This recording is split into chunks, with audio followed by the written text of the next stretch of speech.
Welcome and welcome back to the channel. I'm Tequila B with TruLuv Designz, and we are going to jump right into this pattern haul because we just keep buying patterns. So these patterns are simplicity patterns. I picked up these patterns from Joann's when the patterns went on sale from April 11th to April 14th, and they were $1.99 each, which I was surprised because we have all been told that the patterns are now going to be $2.99. But I went ahead because there were some patterns on my list that I still needed, 2 to be exact, and I still did not find those, but there were a few patterns that I still needed, so I did pick those up. So let's get right into it. So all of these are simplicity patterns, and the first one is S9886. This is described as Mrs. Dresses with length variations, and it's this pattern here. And I don't know if I have a favorite view. Like I said, I do like A, but I'm kind of at that stage where I want everything to have sleeves. So right now, C looks like it is going to win.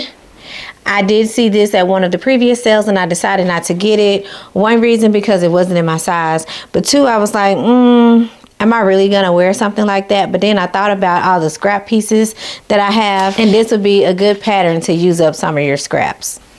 Next pattern is S9894.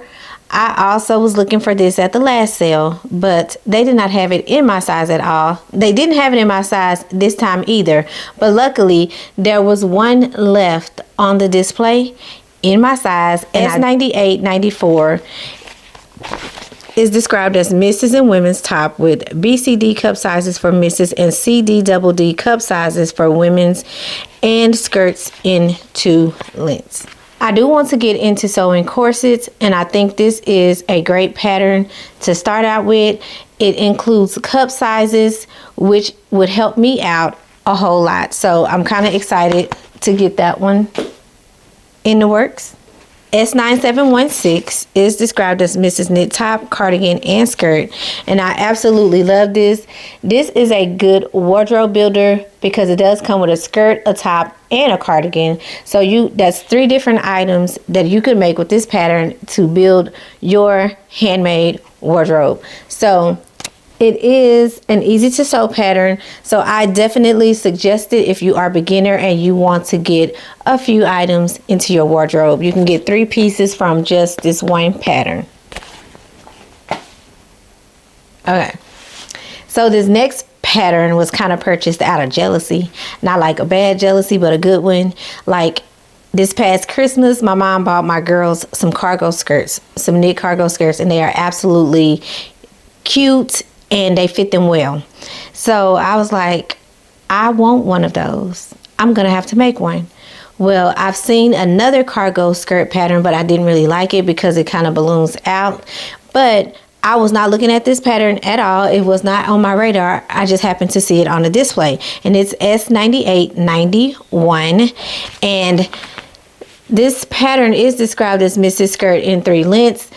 And it is using woven patterns, but I know that you can use knit fabrics for woven fabric patterns. And that's exactly what I'm going to do. I'm going to make me a knit cargo skirt using this pattern. My favorite view on this one would be probably C, because the ones that my daughters have are long, but they do have slits on the side. So that's a modification that I will make to this pattern. Next one, y'all know I at least have to pick up one vintage pattern when I go, if there's some that I like. This one is S9882. It's the 1950s vintage simple to make pattern. It's described as Mrs. Skirt and Jacket. I believe Drew Hayden sewed up a garment from this pattern, and I saw it and I almost picked it up one time, then I was like, but when I saw it this time, I was like, I do like this. Now this skirt looks like it's going to use a lot of fabric, so we shall see. Let's see, it says that this pattern is going to use, actually, it doesn't even use 3 yards of fabric. Yeah. Depending on the size that you sew, the most fabric you'll use is like 3 1/8 of a yard. So actually it's not bad. better than I thought. And I did buy two of these because they are in different size ranges, and I've heard people that sew with vintage patterns say that some of the sizes run kind of small, so I just want to be sure that I have the sizes that I need, so I did purchase both size ranges. So that was technically 5 patterns that I just showed you and shared with you. Let me know if you purchased any of these patterns during the sale, if you have them or have made any of them up, and what you thought about the patterns. Also, go ahead and click that subscribe button if you haven't subscribed, and share this video with a friend. Leave me a comment and make sure you turn on that notification bell so that you don't miss any new content. Until next time, keep sewing.